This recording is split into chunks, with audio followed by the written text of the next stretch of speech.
Hi guys! Tara samahan niyo akong kumain dito sa nagte-trending na kainan dahil bukod sa masarap, ang daming choices and napakasulit pa. Dito lang yan sa may 67 Bansalangin Street, Project 7, Quezon City. Ito yung Pius Grill na sikat ngayon dahil sa dami ng choices nilang pagkain at puro mga sulit. Open daw sila everyday from 11 AM up to 11 PM. Sobrang presko at maaliwalas yung spot nila dito. Konti lang yung mga tables nila dito pero kapag marami daw tao, naglalagay pa sila sa labas. Bestseller daw nila yung sisig at lechon kawale pero recently nag-trending sa kanila itong lechon roll nila. Self-service din pala sila at unlimited yung gravy at soup nila. Ito yung menu nila, paki-pause na lang sa mga interesado.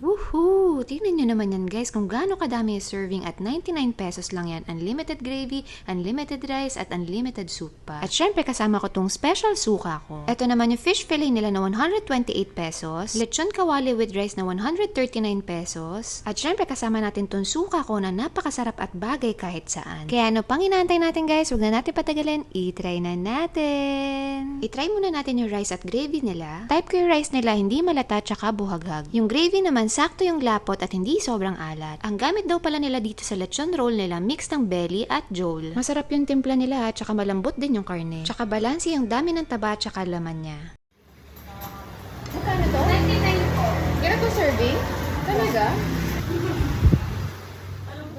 At syempre, itatry din natin siya sa suka ko. Oo nga pala guys, yung lechon roll nila na unlimited rice, unlimited gravy at unlimited soup, available lang siya from 11 AM up to 2 PM. Kaya make sure kapag pupunta kayo dito at lechon roll yung gusto nyong matry within that time lang. Sobrang sulit na nito guys para sa 99 pesos lang ha. Ang dami na ng serving, masarap pa yung lasa. Tsaka in fairness, yung meat nila maraming laman, hindi lang basta puro taba. Meron na kasi ako nakainan na lechon roll na halos puro taba tsaka balat lang. Tsaka yung gravy daw nila newly improved daw yung lasa. Then itong sisig na nila i-try natin, isa to sa bestseller nila. For me, nagustuhan ko yung lasa. Balanse yung lasa niya, hindi maalat dahil may kasamang mayo at egg. At in fairness bagay siya sa suka ko. Gusto ko rin yung texture niya dahil may halong malalambot at crunchy every bite.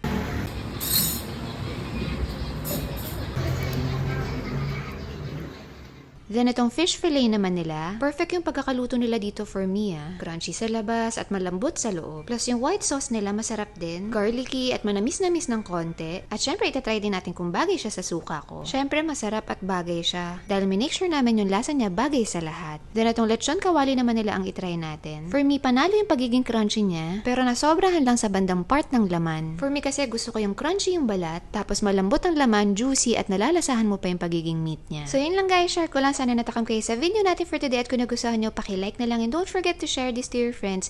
Thank you for watching. Bye! Mwah!